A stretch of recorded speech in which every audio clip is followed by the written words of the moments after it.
Do you want to know? Well, I've been thinking about you. Well, I've been thinking about you. And I think you'll have to listen. Because the sun is up, it's a beautiful day. My beginning will be as bright as the sun. Come, won't you come along? And it feels so bright, it's like luck is raining on me. Go and follow your heart, doesn't matter how far. There is so much left. Hello guys! Welcome to my channel. It's Rickzette23. Ang gagawin natin ngayon, unboxing na Pulse Oximeter na fingertip. Nabili ko siya sa UK last year. So, i-check natin. Ito, very useful siya guys sa mga early stage na kung merong COVID-19. I mean, it's not advisable. Pero ito yung at least nakakatulong na kung meron ba, yung oxygen ba, kung mababa, kung less than 90 to 92%. Parang ano siya na nakakatulong siya na gamitin. So, meron siyang free battery. Ito siya guys. Kasi hindi ko siya na ayan. Tapos may battery. Try natin. Tingnan natin guys. Ito yung instruction niya. Fingertippulseoximeter manual. Kaya siya nagamit. Ayan guys, kung mababasa niyo. Maliit. Ayan yung oxygen saturation, 95%. Pulse rate na ano rin niya. Lagyan ko lang yung battery. Okay.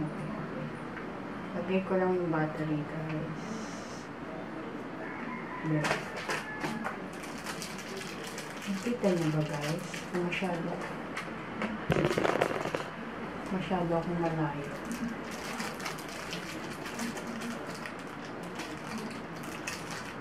Sirain ko na ba?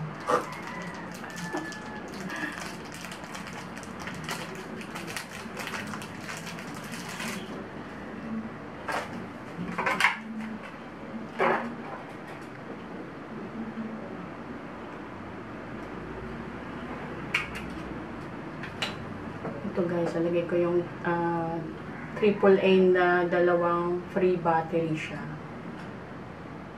Na mabibili siya dito sa Pilipinas, sa Shopee o Lazada yata. Online. I'm not sure kung how much. Nabili ko siya sa chemist o pharmacy sa UK ng 35 pound.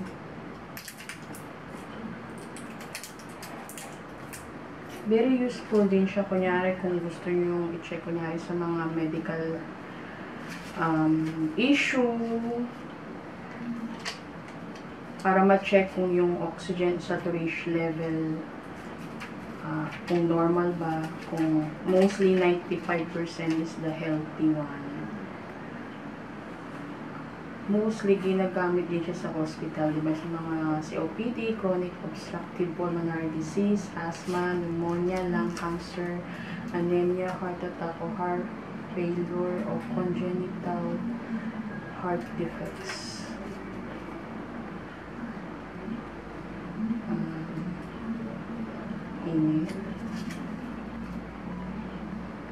If a person has a mild case of COVID-19 and it's self-threatening at home, an oximeter can be helpful tool for checking oxygen levels so that low oxygen level can be caught early. Let's put the battery then.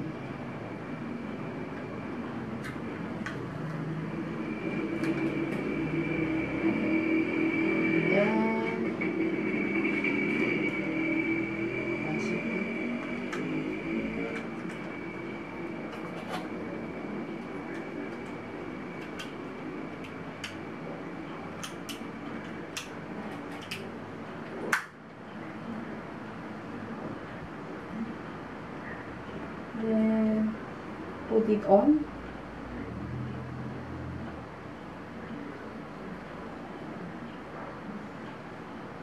How you put it on? Ayun. Okay siya, guys.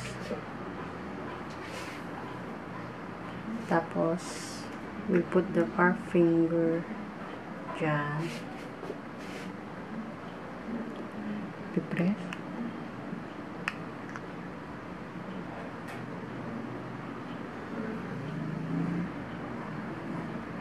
So, ang ano ko, ang oxygen saturation ko 98. So, normal siya.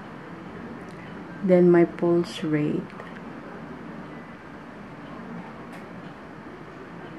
Kita nyo ba, guys? Pasensya na, guys, sa camera.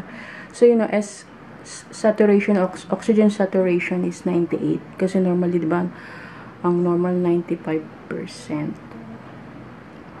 O basically 90 to 92%. But below with that, there's a issue on your saturation levels, oxygen levels. So yung pulse rate niya ay hindi pa siya nag-i-steady. Let me relax din and I'll show. So, yan siya, guys. Ang cute niya. Parang binigyan niya tila ako ng ano. Yung parang ito, pwedeng ano, isakpit ba. Try natin.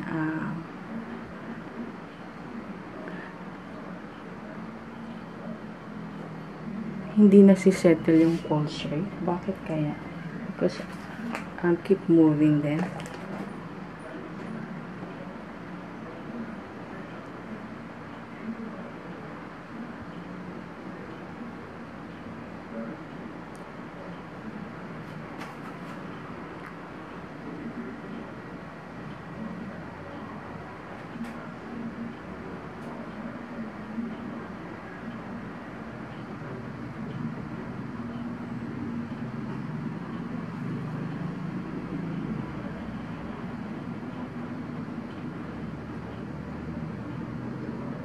Bumaba yung pulse rate ko. So, yan, guys.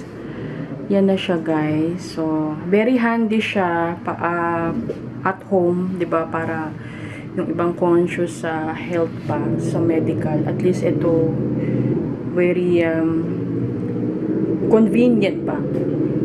Kasi, kung sa hospital, diba? Marami din gumagamit. I mean, na at least magiging ka ba, reliable para sa'yo na hindi ka ba kakabahan. So, yan siya, guys. I-turn off ko na siya. So, i-turn off lang. Turn off. Diyan. Ba't ay mag-turn off?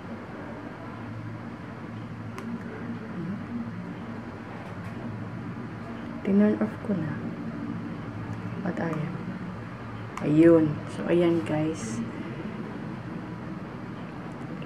Put the fingertip doon.